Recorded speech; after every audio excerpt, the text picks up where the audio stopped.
Le 5 février 2003, Colin Powell présente devant le Conseil de sécurité des Nations Unies le dossier américain contre l'Irak. Lorsqu'il apparaît ensuite devant les caméras, à l'endroit où les diplomates s'adressent habituellement à la presse, un détail a changé derrière lui.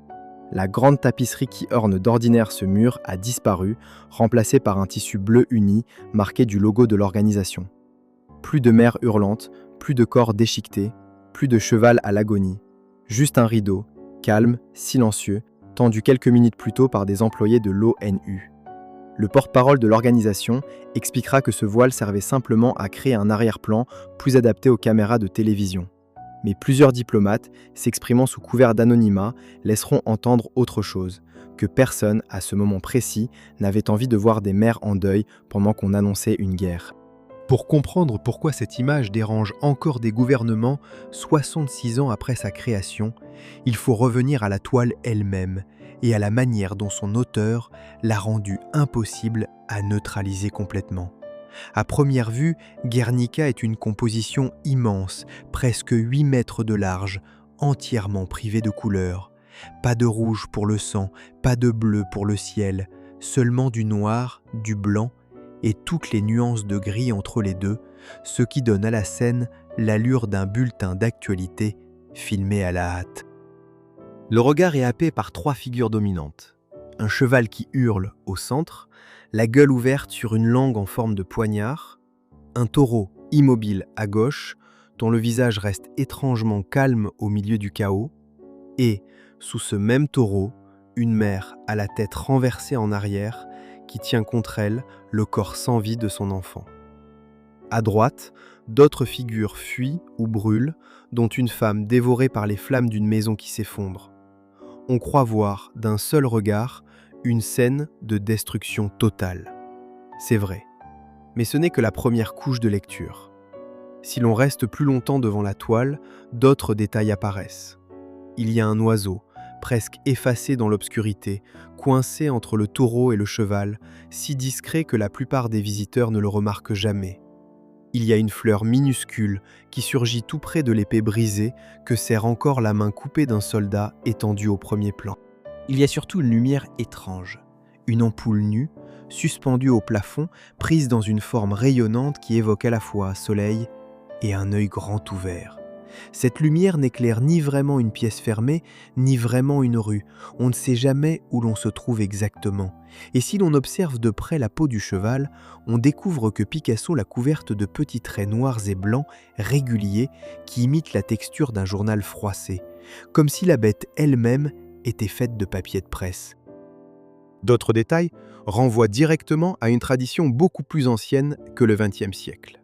Sur les pommes du soldat mort, comme sur celle de la mère qui pleure, apparaissent de petites marques qui rappellent les stigmates du Christ crucifié, empruntés à des siècles de peinture religieuse. Picasso s'inspire ici, de façon assumée, de 2 œuvres antérieures qu'il connaissait bien. Les corps entassés des malheurs de la guerre de Rubens et les bras levés du condamné dans le 3 mai 1808 de Goya face au peloton d'exécution.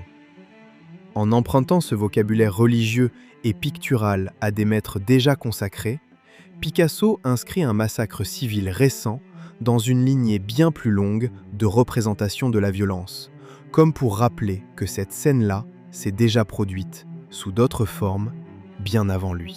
On pourrait croire que Guernica raconte simplement de façon directe le bombardement de la ville basque du même nom, survenu le 26 avril 1937. C'est d'ailleurs ce que la plupart des spectateurs pensent en découvrant le tableau pour la première fois. Mais regardez bien, il n'y a nulle part sur cette toile un seul avion, une seule bombe, une seule croix gammée, un seul uniforme identifiable. Rien. À une époque où le bombardement aérien des populations civiles devenait une arme politique moderne, capable de raser une ville entière en quelques heures, Picasso a choisi d'effacer toute trace de cette technologie précise. Ce que l'on prend pour un reportage est en réalité une scène volontairement intemporelle. Revenons à l'homme qui tenait le pinceau. Au début de l'année 1937, Pablo Picasso a 55 ans. Il vit à Paris et traverse une période de vide créatif. Le gouvernement de la Deuxième République espagnole lui a commandé une fresque monumentale pour le pavillon espagnol de l'exposition universelle qui doit ouvrir cet été-là. Il accepte, mais reste des semaines sans sujet, lui qui a toujours détesté l'art de propagande directe. Puis, le 26 avril, la Légion Condor allemande, appuyée par l'aviation italienne, rase méthodiquement la petite ville de Guernica, un jour de marché, pendant plus de 3 heures. Le gouvernement basque annonce alors plus de 1600 morts, un chiffre qui sera ensuite fortement contesté et revu à la baisse par de nombreux historiens sans que le nombre exact ne soit jamais définitivement établi.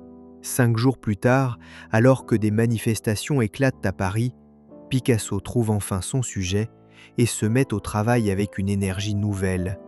Il faut savoir que Picasso traverse au même moment un chaos personnel presque aussi violent que le contexte politique. Il entretient une double vie amoureuse entre Marie-Thérèse Walter, mère de sa fille Maya, et Dora Maar, photographe surréaliste avec qui il vient de commencer une liaison intense. Selon un récit que Picasso racontera plus tard, embelli ou non, les deux femmes se seraient retrouvées face à face dans l'atelier de la rue des Grands Augustins et en seraient venues à se disputer physiquement devant la toile inachevée de Guernica. Il affirmera avoir refusé de les séparer, expliquant qu'elles devaient se battre elles-mêmes pour rester. Réelle ou enjolivée par l'artiste lui-même, cette scène révèle surtout une contradiction que Guernica ne résout jamais. L'homme capable de donner une forme universelle à la souffrance collective pouvait, dans sa vie privée, observer la souffrance intime avec une indifférence presque cruelle. Certains historiens sont allés plus loin encore. L'espagnol José María Juarán de la Fuente défend depuis plusieurs années une théorie marginale mais soigneusement documentée. Selon lui, Guernica ne parlerait pas d'abord de la guerre civile, mais de traumatisme strictement personnel.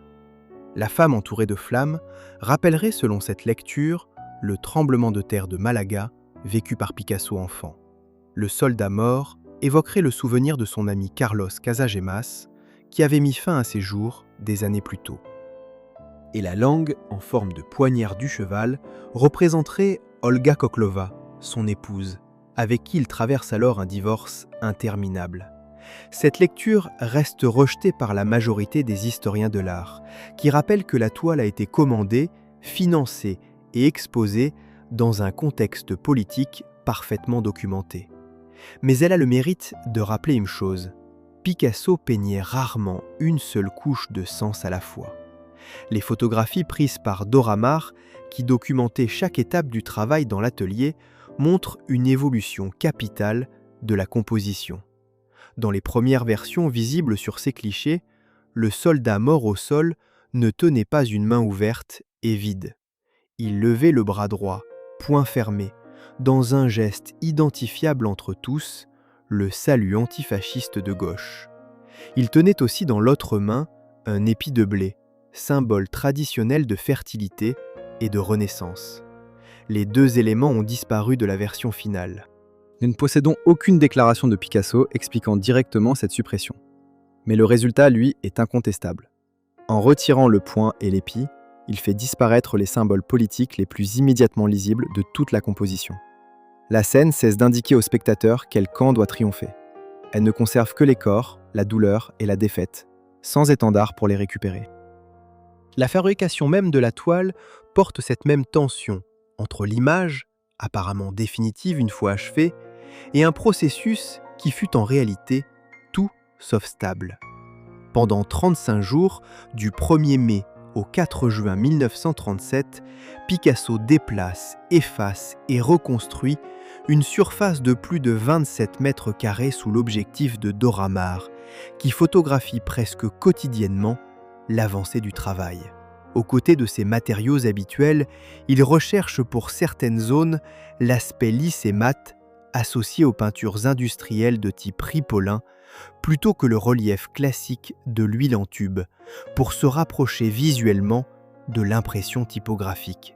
Certains biographes attribuent également à Dora Maar quelques traits verticaux posés directement sur le corps du cheval, une contribution bien moins solidement documentée que son travail photographique, mais qui, si elle est confirmée, brouille un peu la frontière entre témoin, assistante et coautrice.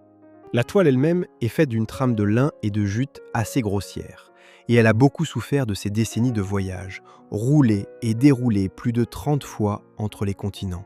En 1957, une restauration a tenté de stabiliser la couche picturale en imprégnant l'envers du tissu d'un mélange chaud de cire et de résine. Le procédé a eu un effet secondaire imprévu. Une partie de cette cire a traversé la toile et laissé sur les zones blanches des taches jaunâtres et un léger brillant que l'on peut encore observer aujourd'hui sous un éclairage rasant à quelques centimètres de la surface, invisible sur toute reproduction photographique. Le corps du cheval fonctionne d'ailleurs à 2 niveaux à la fois. Littéralement, c'est un animal transpercé, pris de panique.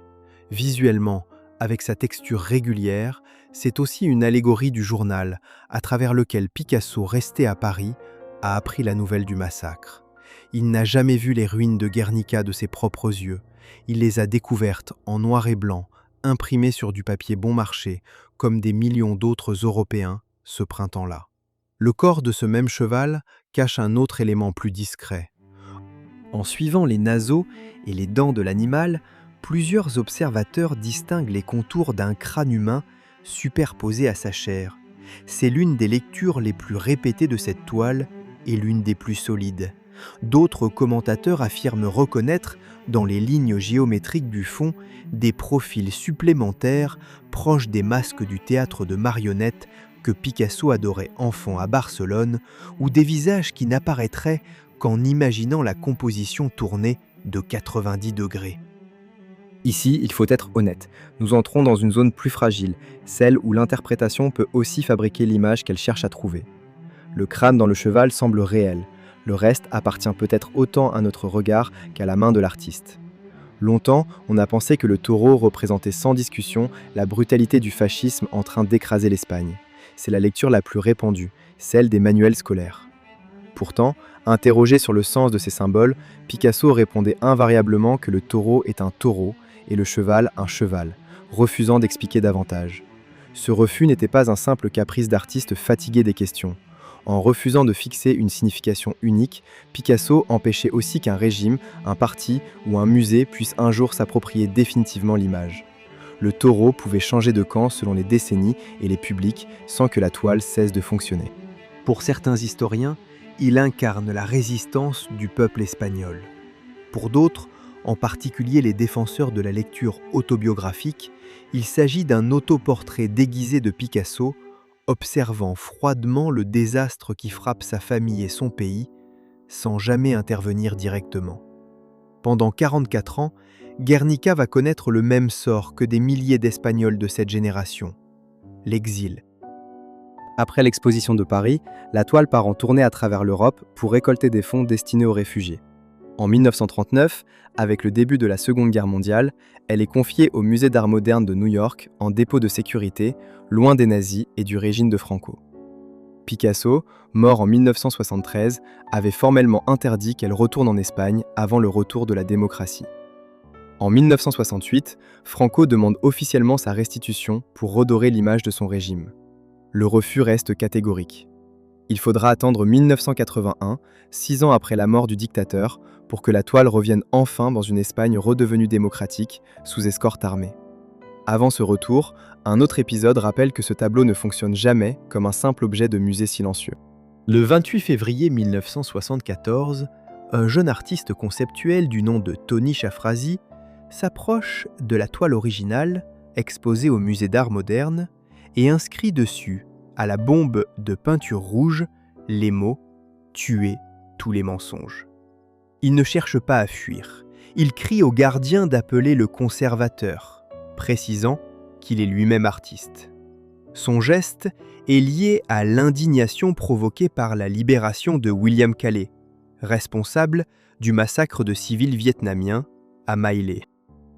Mais ce qui rend cet épisode fascinant, c'est l'explication que Shafrazi donnera lui-même de son acte. Il ne voulait pas faire taire Guernica, il voulait au contraire réveiller sa voix, morte et oubliée dans le silence feutré du musée, et la rendre de nouveau audible dans le débat de son époque. Cet homme, qui n'ira jamais en prison, deviendra plus tard l'un des marchands d'art les plus influents de New York. 3 époques, 3 manières très différentes de reprendre le contrôle de la même image. Picasso lui retire, pendant sa création, un symbole trop explicite pour que la toile survive à tous les régimes futurs. Shafrazi lui ajoute, 40 ans plus tard, un cri politique pour l'arracher au silence du musée. Et l'ONU, en 2003, la retire entièrement du champ des caméras pour qu'elle ne dise plus rien du tout au moment précis où quelqu'un s'apprêtait à justifier une guerre. L'un simplifie, l'autre attaque, la troisième dissimule. Mais les 3 reconnaissent, chacun à sa manière, la même chose. Devant Guernica, une image n'est jamais un simple décor. Elle participe à ce qui se dit devant elle. C'est peut-être là que se trouve la vraie question posée par ce tableau, au-delà du contexte espagnol de 1937. Une ampoule nue, en forme d'œil, a remplacé un soleil naturel présent dans les premiers croquis de Picasso. La lumière qui devait éclairer le progrès devient ici la source froide d'une mise à mort venue du ciel. Comment une toile peinte à l'époque des postes de radio et des premiers longs-métrages sonores continue-t-elle, à l'ère des satellites et des drones, à représenter aussi précisément ce vertige, celui d'une violence rendue possible par une technologie que personne ne songe à remettre en cause. Le 5 février 2003, personne n'a détruit Guernica. Personne ne l'a officiellement censuré. On l'a seulement retiré du cadre, le temps d'une intervention devant les caméras. Mais si ce simple déplacement a suffi à changer la manière dont on pouvait recevoir les paroles prononcées ce jour-là devant le monde entier, alors le tableau n'était pas un décor. Il participait malgré lui au débat qui se tenait dans cette pièce. La vraie question à se poser n'est donc pas de savoir ce que ce rideau bleu cherchait à cacher. Elle est plus inconfortable. Le discours de Colin Powell aurait-il produit la même impression, la même autorité, si Guernica était resté visible derrière lui, avec sa mère en deuil, son cheval hurlant et son taureau immobile, comme un témoin silencieux de ce qu'une guerre déclenche réellement.